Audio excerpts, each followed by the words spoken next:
Salam sejahtera bagi kita semua. Perkenalkan, nama saya Ronald Natalius Marbun dari Stasi Anjungan, Paroki Santo Kristoforus Sungai Pinyu. Pada kesempatan ini, saya akan mengulas kisah Yesus yang berjalan di atas air yang diambil dari Injil Matius bab 14 ayat 22 sampai 33.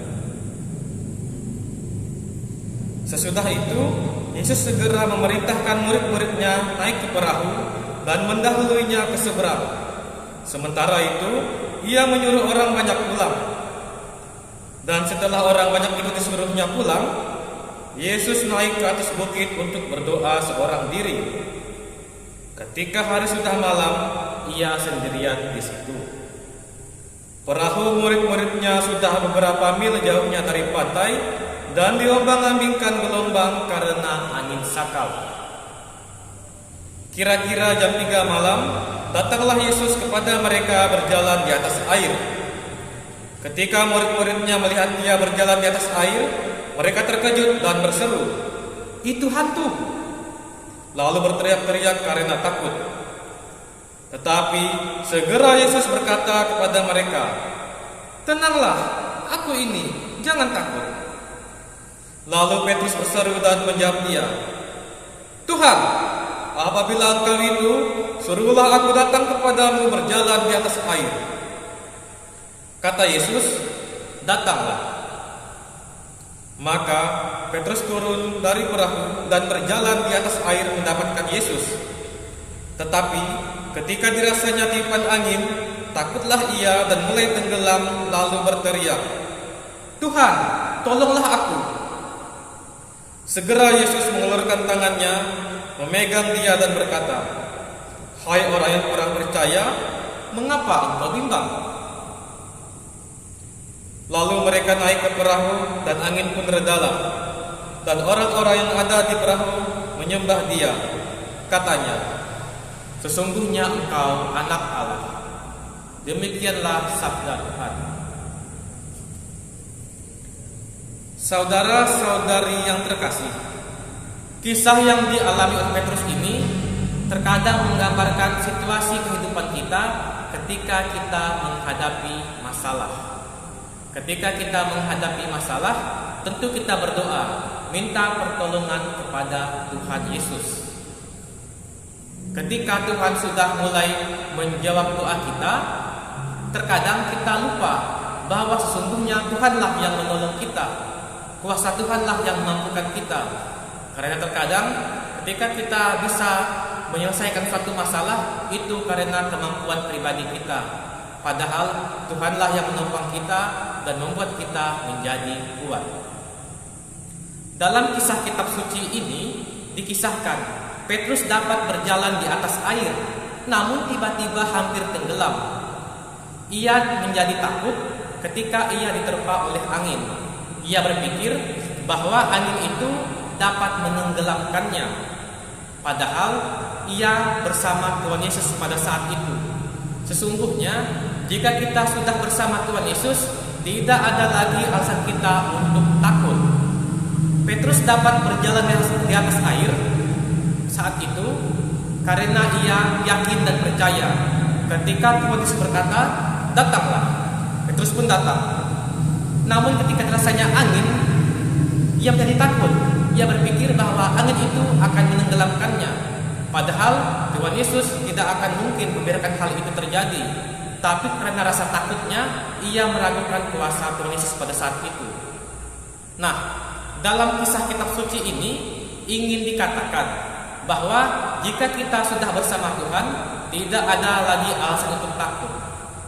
Ketika Tuhan sudah memampukan kita, kita harus percaya diri.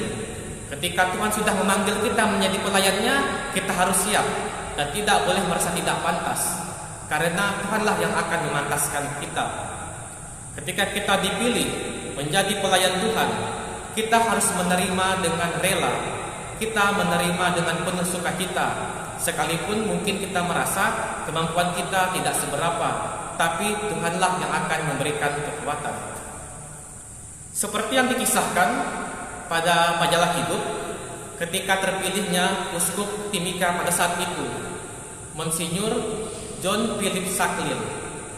Awalnya ia tidak menduga bahwa ia akan dipilih menjadi uskup karena ia merasa masih muda, usia kehabisan imamatnya baru 15 tahun, belum pesta perak, dan ia juga merasa tidak pernah keluar negeri untuk menempuh studi. Jadi ia berpikir tidak mungkin dia yang terpilih pada saat itu. Namun ketika dia mendapat berita dari tahta suci bahwa ia terpilih menjadi uskup Timika pada saat itu, ia kaget, tidak percaya apakah benar ia terpilih. Tapi karena ia merasa bahwa Tuhan memilih dia dengan segala kekurangannya, ia menerima tugas suci tersebut. Hal ini ingin menunjukkan bahwa Tuhan terkadang tidak memilih orang-orang yang hebat, yang terkenal terpandang untuk menjadi pelayannya, tapi ia memilih orang yang rendah hati, yang tulus melayani Tuhan.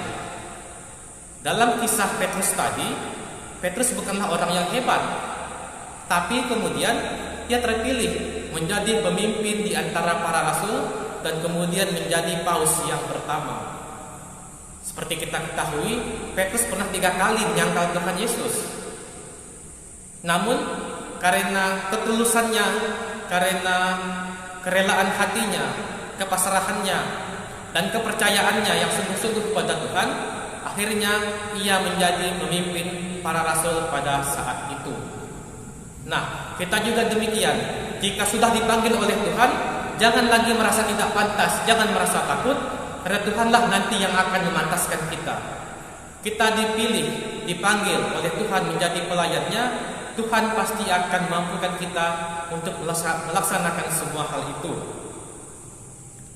Dalam kisah Petrus ini, Tuhan Yesus ingin menunjukkan kepada kita bahwa jika Tuhan sudah berkehendak, maka tidak ada yang bisa membantahnya, tidak ada yang bisa menggagalkannya.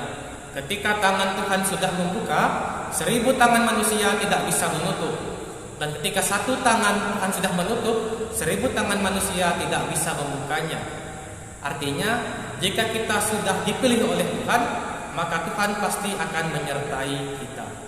Oleh sebab itu, kita tidak boleh takut, tidak boleh ragu, karena kita senantiasa diberkati dan kita juga dilindungi oleh Tuhan.